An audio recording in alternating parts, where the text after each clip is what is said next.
अस्सलाम वालेकुम जी। तो वो उज़्मा गिलानी वाली वीडियो सबने देखी होगी।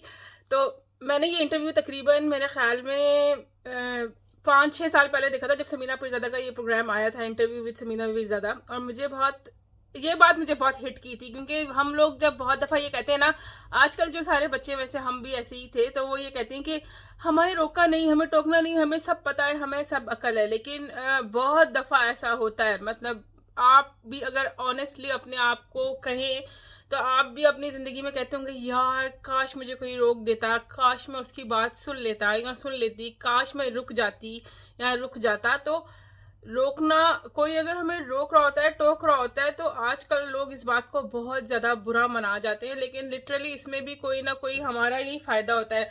एक दफ़ा मैं बता रही थी किसी को कि हाँ, मैं अपने मियाँ की बात सुन लेती हूँ, वो मुझे गाइड कर देते हैं, कभी वो मेरी बात सुन लेते हैं। तो उसने इतना कोई मेरा मज़ाक उड़ाया, वो फेमिनिस्ट आंटी थी कोई, उसने कहा, अच्छा तुम्हारे पास अक्ल नहीं है क्या? लेकिन नहीं, वो आपने उर्दू में सुना हुआ है ना मुहावरा के, एक से भले दो बंदे आपस में कोई बात कर लेंगे तो डिस्कशन हो जाएगा।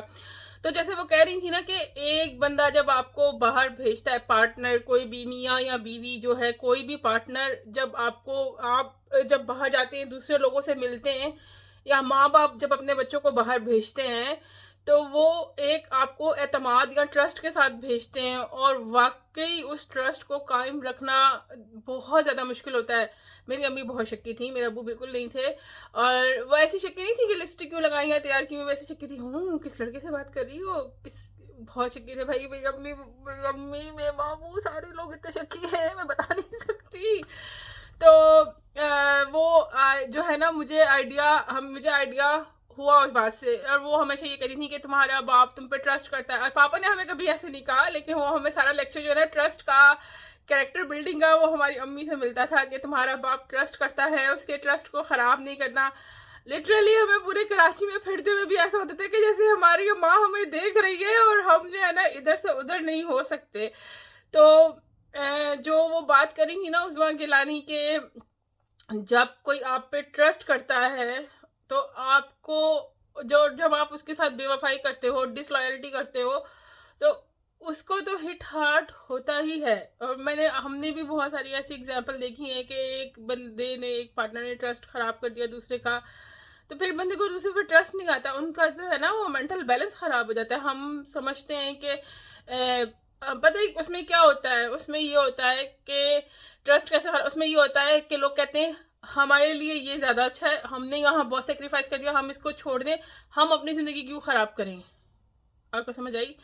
तो वो जो चीज़ होती है ना, वो हम अपने लिए कह रहे होते हैं कि ये हम करें, हम किसी के लिए अपनी ज़िंदगी क्यों ख़राब करें। लेकिन जब हम किसी को ऐसे किक आउट करते हैं, किसी का ट्रस्ट ब्रेक करते हैं, तो वो जो दूसरा बंदा होता है ना, वो फिर किसी और पर सारी ज़िंदगी ट्रस्ट नहीं कर सकता। पता नहीं मैं अपनी बात समझा पाई हूँ कि नहीं, लेकिन मुझे उज़्मा गिलानी की ये बात बहुत हिट की कि जब एक बंदा आपको भेज देता है ना बाहर दुनिया में, ट्रस्ट के साथ, मोहब्बत के साथ, लॉयल्टी के साथ, तो आपको, अब उन्होंने ये भी कहा कि ना किसी से दोस्ती हो जाती है बंदे की, लेकिन वो आपको जो अपने आप को कंट्रोल करना होता है ना, वो बहुत ही ज़्यादा अहम होता है। और बस वो अल्लाह ताला सबको तौफीक दे अपने आप को कंट्रोल करने की, यही कह सकती हूँ मैं। अल्लाह हाफिज़, बाय बाय। एक इंसान की शख्सियत जो है ना, वो जांची इसी तरह जाती है कि वो आपको कितनी इजाज़त दे देता है कि आप चाहे अपने आप को डिस्कवर करें, because he let you discover yourself. देखिए सन्ना, ये बहुत बड़ी जिम्मेदारी हो जाती है। मैं कहती हूँ ऐसे नहीं करना चाहिए। मुझे वो लोग अच्छे लगते हैं, हस्बैंड की बात कर रही, वो लोग अच्छे लगते हैं जो रोक टोक करके और वो करते हैं। इसलिए जो इस तरह के लोग जो होते हैं, लेट गो वाले लोग, वो जिम्मेदारी बहुत दे देते हैं, बहुत जिम्मेदारी हो जाती है आपकी, बड़ी रिस्पॉन्सिबिलिटी। आप इधर से उधर नहीं लिख सकते। इंसान है, इंसान के कोई वीक मोमेंट्स भी होते हैं, कोई रिलेशनशिप में कोई बन सकते हैं, कुछ भी हो सकता है, आप कुछ नहीं कर सकते। इसलिए कि वो बिल्कुल उस आदमी ने या उस एनवायरनमेंट ने आपको इतना खुली इजाज़त दे दी है कि आप उसका कॉन्फिडेंस शेकिंग को तोड़ ही नहीं सकते।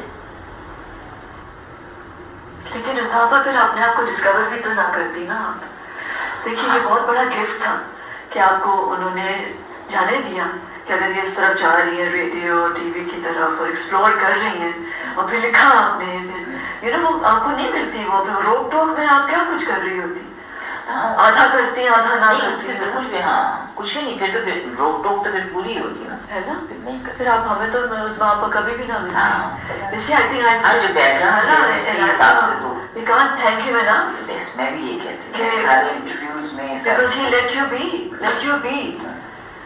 not कि आप let you be इंसान को यही याद चाहिए होता है ना कि इंसान ढूंढ ले अपने आप को जो भी कर सकता है मैं तो यही कहती हूँ मैं जो आज उस्मा गिलानी बड़ा दुल्हन खान बनी फिर रही हूँ उसमें एक आदमी का इतना कंट्रीब्यूशन है वो है that's why you miss him because he gave you the freedom बेशक क्योंकि मैं हमेशा उनकी जिंदगी में ये तो मैंने हमेशा एक्नॉलेज किया हाँ कि मैं आज जो कुछ हूँ उनकी वजह से मतलब